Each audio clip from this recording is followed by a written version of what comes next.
Hi friends, welcome to logic friends Telugu. Friends, మనం ఈరోజు ఈ వీడియోలో డిస్కస్ చేయబోయే టాపిక్ వచ్చేసి if else if ladder. Friends, మీకు ఈ టాపిక్ అర్థం అవ్వాలంటే మీకు ఇఫ్ అండ్ ఇఫ్ ఎల్స్ గురించి తెలిసి ఉండాలి.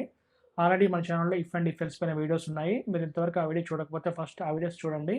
దాని తర్వాత ఈ వీడియో చూస్తే మీకైతే క్లియర్గా అర్థం అవుతుంది. ఫ్రెండ్స్, వీడియో స్టార్ట్ చేసే ముందు చిన్న రిక్వెస్ట్ ఫ్రెండ్స్, మీరు ఎవరైనా సరే ఫస్ట్ టైం ఈ ఛానల్ విజిట్ చేస్తే ఖచ్చితంగా సబ్స్క్రైబ్ చేసుకోండి. అదేవిధంగా పక్కన బెల్ ఐకాన్ కూడా యాక్టివేట్ చేసుకోండి. దీని ద్వారా మన ఛానల్లో వీడియో అప్లోడ్ చేయగానే మీకైతే నోటిఫికేషన్ వస్తుంది. ఫ్రెండ్స్, ఈరోజు టాపిక్ వచ్చేసి మనకి if else if ladder. First ఈ ఇఫ్ ఎల్స్ ఇఫ్ లాడర్ యొక్క సింటాక్స్ చూద్దాము. దాని తర్వాత దాని గురించి మనం డిస్కస్ చేద్దాము. ఇంతకుముందు మన వీడియోస్లో ఇఫ్ స్టేట్మెంట్ గురించి చూసాము, ఇఫ్ ఎల్స్ గురించి చూసాము. ఇక్కడ మీరు అబ్జర్వ్ చేయండి, ఇదేమో ఇఫ్ ఎల్స్ ఇఫ్ లాడర్. నార్మల్గా ఏంటంటే ఇఫ్ స్టేట్మెంట్లో మనకి ఒక కండిషన్ చెక్ చేస్తాము. అక్కడ కండిషన్ ట్రూ అయినప్పుడు ఒక బ్లాక్ ఉంటుంది, ఇఫ్ బ్లాక్, అది మాత్రమే ఎగ్జిక్యూట్ అవుతుంది. ఇఫ్ ఎల్స్లో ఏమవుతుందంటే నార్మల్గా మన కండిషన్ చెక్ చేస్తాము. కండిషన్ ట్రూ అయినప్పుడు ఒక బ్లాక్ ఎగ్జిక్యూట్ అవుతుంది, అది ఇఫ్ బ్లాక్. కండిషన్ ఫాల్స్ అయితే ఇంకొక బ్లాక్ ఎగ్జిక్యూట్ అవుతుంది, అది ఎల్స్ బ్లాక్. ఇక్కడ మీరు అబ్జర్వ్ చేసినట్టు దీని సింటాక్స్ అబ్జర్వ్ చేయండి. ఫస్ట్ ఇక్కడ కూడా సిమిలర్గా మనకి ఇఫ్ స్టేట్మెంట్ ఉంది. ఇఫ్ స్టేట్మెంట్కి ఎల్స్ ఉంది. ఈ ఎల్స్లో మనకి బ్లాక్ లేదు. బ్లాక్ లేకుండా ఏముందంటే మళ్ళీ ఇంకొక ఇఫ్ కండిషన్ ఉంది. అంటే ఇఫ్ ఎల్స్ ఇఫ్ లాడర్ అంటే ఏంటంటే మనకి ఎల్స్ పార్ట్లో ఇంకొక ఇఫ్ ఉంటుంది అనమాట. ఆ ఇఫ్కి ఎల్స్ ఉంటుంది, మళ్ళీ ఆ ఎల్స్కి ఇంకొక ఇఫ్ ఉంటుంది.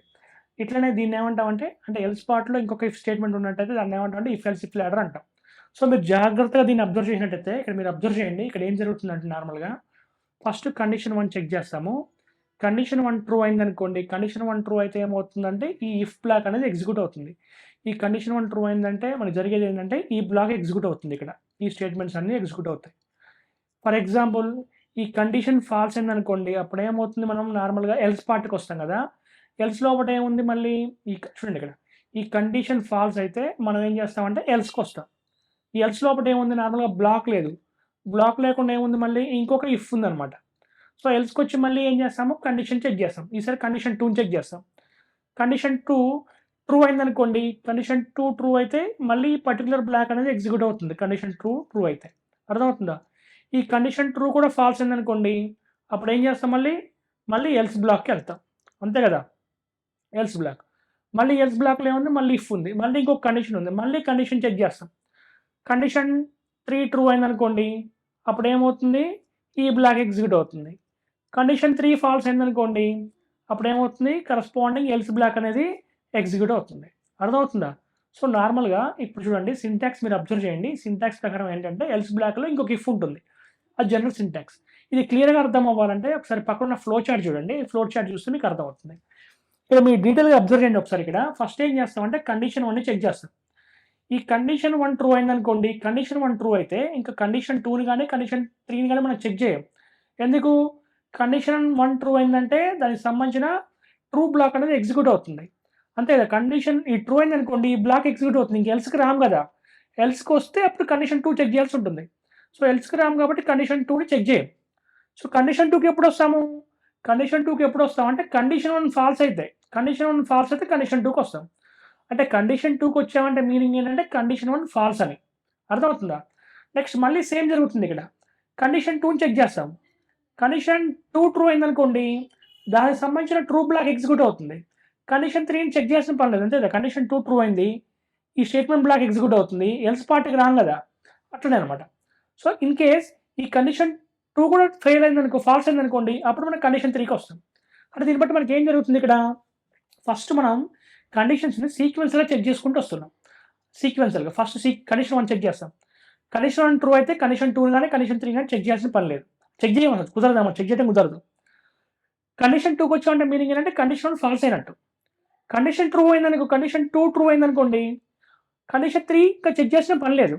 అంటే ఇందులో కండిషన్ 1 అంటే కండిషన్ 1 కానీ కండిషన్ 2 కానీ కండిషన్ 3 కానీ ఇందులో మనకి ఏమవుతుందంటే ఏ కండిషన్ ట్రూ అయితే దానికి సంబంధించిన బ్లాక్ మాత్రమే ఎగ్జిక్యూట్ అవుతుంది. సో ఈ విధంగా ఇక్కడ మనం ఏం చేస్తామంటే ల్యాడర్ లాగా కండిషన్స్ని సీక్వెన్షియల్గా మనం చెక్ చేసుకుంటూ వస్తాం. అసలు నార్మల్గా ఈ ఇఫ్ ఎల్స్ ఇఫ్ ల్యాడర్ ఎక్కడ యూజ్ చేస్తామంటే, మనకి నార్మల్గా చూడండి, ఇక్కడ 1 వే డిసిషన్ తీసుకోవాల్సినప్పుడు ఇఫ్ స్టేట్మెంట్ యూజ్ చేస్తాం. 2 వే డిసిషన్ తీసుకోవాల్సినప్పుడు మనం ఇఫ్ ఎల్స్ యూజ్ చేస్తాం. అట్లా మోర్ దాన్ మల్టీవే డిసిషన్ తీసుకోవాల్సినప్పుడు మనం ఏం చేస్తామంటే ఇఫ్ ఎల్స్ ఇఫ్ లాడర్ని యూజ్ చేస్తాం. When a series of decisions are involved, we may have to use more than 1 if else statement.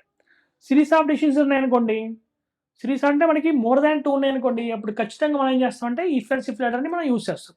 So దీంట్లో ఏం జరుగుతుందంటే, and if else ladder is a control flow structure used to execute different blocks of code based on multiple conditions. So నార్మల్గా ఏంటి, ఇఫ్లో ఏముంటుంది, if ఎల్స్లో ఏముంటుంది, single కండిషనే ఉంటుంది. కానీ ఇక్కడ ఏంటి, సిరీస్ ఆఫ్ డెసిషన్స్ ఉన్నాయి కాబట్టి మల్టిపుల్ కండిషన్స్ ఉంటాయి. ఈ మల్టిపుల్ కండిషన్స్ ఎట్లా మనం సాల్వ్ చేయాలంటే, ఎట్లా ఇవాల్యుయేట్ చేయాలంటే, it allows us to check multiple condition in sequential manner. So line by line check చేయాలి. అంటే దీంట్లో డైరెక్ట్గా మనం కండిషన్ 3ని చెక్ చేయలేం. కండిషన్ 3కి రావాలంటే ఖచ్చితంగా కండిషన్ 1 చెక్ చేసి ఉండాలి, కండిషన్ 2ని చెక్ చేసి ఉండాలి. అప్పుడు మాత్రమే కండిషన్ 3కి రాగలం. ఎందుకు, కండిషన్ 3కి వచ్చామంటే మీనింగ్ ఏంటి, కండిషన్ 2 ఫాల్స్ అయినట్టు. కండిషన్ 2కి వచ్చామంటే మీనింగ్ ఏంటి, కండిషన్ 1 ఫాల్స్ అయినట్టు. అంటే కండిషన్ 3కి రావాలంటే ఖచ్చితంగా మనం ఏం చెక్ చేయాలి, కండిషన్ 1 చెక్ చేసి ఉండాలి, కండిషన్ 2 చెక్ చేసి ఉండాలి, అవి 2 ఫాల్స్ అయి ఉండాలి. అప్పుడు మాత్రమే కండిషన్ 3కి వస్తాం. సో ఆ విషయాన్ని ఇక్కడ చెప్తున్నాం. సో ఇదంతా మీకు కన్ఫ్యూజన్ ఉంటే ఒకటే గుర్తుంచుకోండి, ఏంటంటే మల్టిపుల్ డెసిషన్స్ ఇన్వాల్వ్ అయినప్పుడు అప్పుడు మనం ఏం చేస్తామంటే ఇఫ్ ఎల్స్ ఇఫ్ లాడర్ని యూస్ చేస్తాం. సో దీంట్లో ఏముంటాయంటే సింగిల్ కండిషన్ ఉండదు, మల్టిపుల్ కండిషన్స్ ఉంటాయి.